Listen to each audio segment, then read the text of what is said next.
Second of two meetings between the New York Red Bulls and Toronto FC, this one north of the border. James, thanks for coming on, giving us a couple of minutes. Such a busy time for the sport. I know Toronto's got some guys off on international duty. They've had a long break. We've got a lot to kind of get into, but talk maybe about the guys that potentially won't be there and how that could play a role and a factor in this game. Yeah, it's going to be a big miss for Toronto. I thought we had moved away from MLS playing through these international windows, but it seems with just the way that the calendar has piled on in the last few years, it's kind of become an impossibility. So Toronto will be heading into Wednesday's game against the Red Bulls without Jonathan Osorio, their captain, without Richie Larea, who's back fit after missing most of the season and has played, 13 minutes for TFC in the past couple of months. Tyrese Spicer, who's been a really nice addition, still sort of finding his way into the professional game, but has showed the ability to be a game changer, whether he's in the starting lineup or coming off the bench. And Davy Flores, who's sort of that midfield general, a guy that when he's at his best can really impact the game. And so Osorio has left the Canadian camp with a bit of an injury. That's the reports that we're getting. So we're yet to know exactly how long they're going to miss him, and there is the potential that Spicer could be back with Trinidad having gotten knocked out. But I wouldn't anticipate that for the midweek game at least. Toronto is looking at three potential starters and a guy who's been a game changer for them not being available for their first match in 24, 25 days. So it's just Robin Fraser's been dealing with a lot of uncertainties this season, and this is just another twist to that tale of trying to piece together your best 11 with so many moving parts and so many guys available or not. Yeah, such a weird month of June. Red Bull with just three games. They were among the teams that played at least within the course of the last couple of weeks, last time out in Austin. But you just mentioned it. It's a Toronto team that has basically gone a month without a competitive match. When you get to practice, talk to coaches, players, what's the feel about that? I mean, I think I kind of feel like everyone likes the break every once in a while, but also likes to be in a normal rhythm and routine, which Toronto right now is not.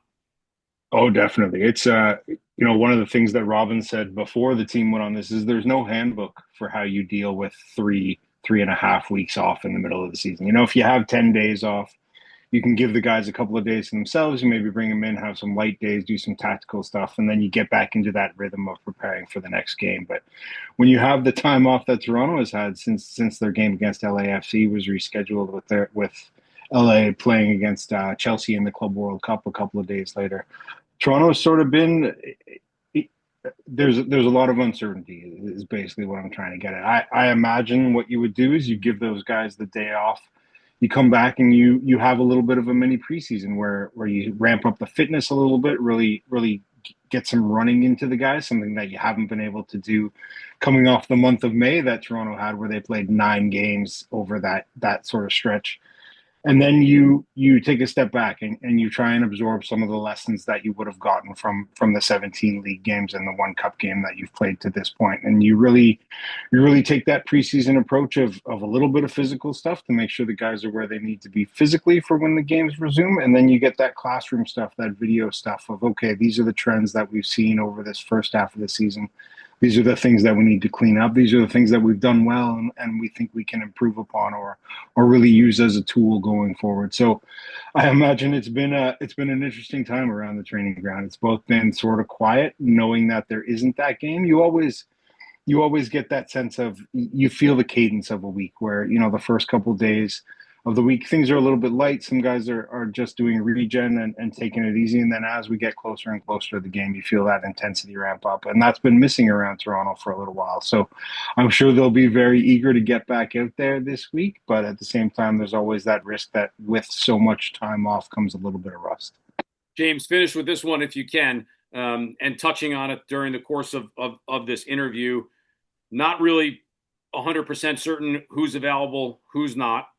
Having the long break, these teams played back in mid-March, and I can remember talking to you then, and that was more about the adjustment to Robin Fraser. Well, now he's had half a season to do it, but there's probably still a lot of questions that existed in March that still exist now towards the end of June. But a little bit of a feel maybe for how this team is different from when they played back in March till now.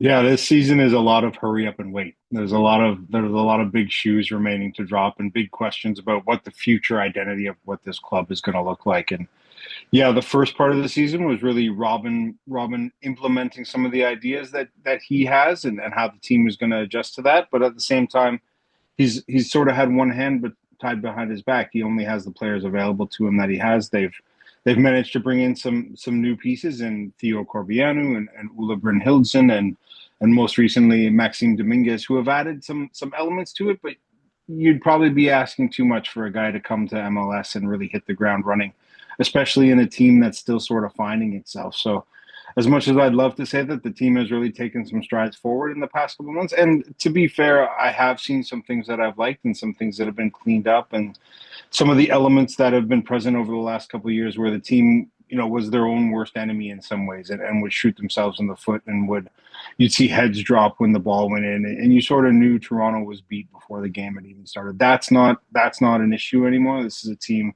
that believes in themselves in a much stronger way than they did in the past, but they're still liable to make mistakes in moments, and that's been sort of the Achilles heel for the side this year. So, I think heading into the second half of the season, what you want to see from Toronto FC and what Robin will want to see from the side is just the term that he's used is engagement.